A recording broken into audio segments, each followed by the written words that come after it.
घने जंगलों और पहाड़ियों के बीच बसा था एक छोटा सा गांव काला पानी। दिन में यह गांव बिल्कुल आम लगता था, लेकिन जैसे ही सूरज ढलता पूरा गांव मौत की खामोशी में डूब जाता।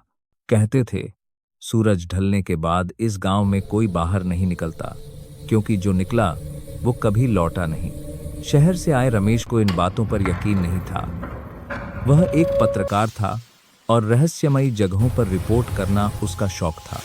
जब उसने काला पानी के बारे में सुना तो वह तुरंत वहां पहुंच गया। गांव में कदम रखते ही उसे अजीब सी ठंडक महसूस हुई। लोगों की आंखों में डर था, चेहरे पर सन्नाटा। एक बूढ़े ने उसे रोका। बेटा, सूरज डूबने से पहले गांव छोड़ दो। रमेश मुस्कुरा दिया। पहली रात होते ही हवा तेज चलने लगी। अचानक खट खट खट, दरवाजे पर किसी के चलने की आवाज, लेकिन बाहर कोई नहीं। आधी रात को उसे खेतों से औरतों के रोने की आवाज आई। जब उसने खिड़की से झांका, वहां सफेद साड़ी में खड़ी थीं कुछ औरतें, जिनके पैर जमीन से ऊपर तैर रहे थे। अगली सुबह एक लड़की सीमा ने रमेश को सच्चाई बताई। 20 साल पहले गांव में भयानक अकाल पड़ा था।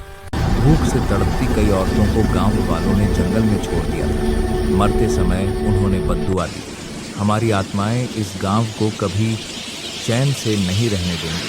तभी से हर अमावस्या की रात आत्माएं गांव में घूमती हैं। आखिरी अमावस्या। उस रात अमावस्या थी। रात 12 बजे पूरे गांव में चीखें गूंजने लगीं।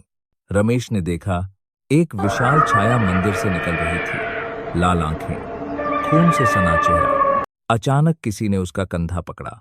तुम भी अब यहीं रहोगे? अगली सुबह गांव के बाहर रमेश की गाड़ी खड़ी थी, लेकिन रमेश कभी नहीं मिला। आज भी लोग कहते हैं अगर कोई अजनबी काला पानी जाता है तो गांव में एक नई आत्मा जुड़ जाती है।